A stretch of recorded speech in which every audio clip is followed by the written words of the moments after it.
दरवर्षीप्रमाणे 6 मे रोजी कैलास प्रभाकर चौधरी तळोदा यांचा वाढदिवस त्यांच्या सर्व मित्रपरिवार, नातेवाईक, बंधू आणि भगिनी व सामाजिक उपक्रम आणि अभिचिंतन सोहळ्याच्या माध्यमातून साजरा होणार होता.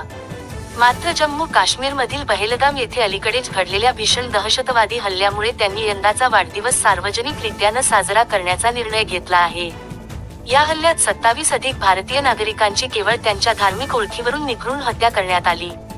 या अमानुष घटनेने संपूर्ण देशभरात हळहळ व्यक्त होत असून संतापाची लाट उसळली आहे. या पार्श्वभूमीवर देशात निर्माण झालेल्या शोकाकुल वातावरणात कोणताही सार्वजनिक सोहळा आयोजित करणे उचित ठरणार नाही, असे कैलाश प्रभाकर चौधरी यांनी स्पष्ट केले आहे.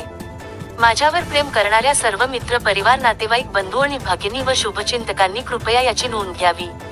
आपण माझ्या निर्णयाला समजून घ्याल याची मला खात्री आहे, असे भावनिक आवाहनही त्यांनी केले आहे. नमस्कार. काश्मीर येथील पहलगाम गावात दहशतवाद्यांकडून निष्पाप नागरिकांवर भ्याड हल्ला झाला.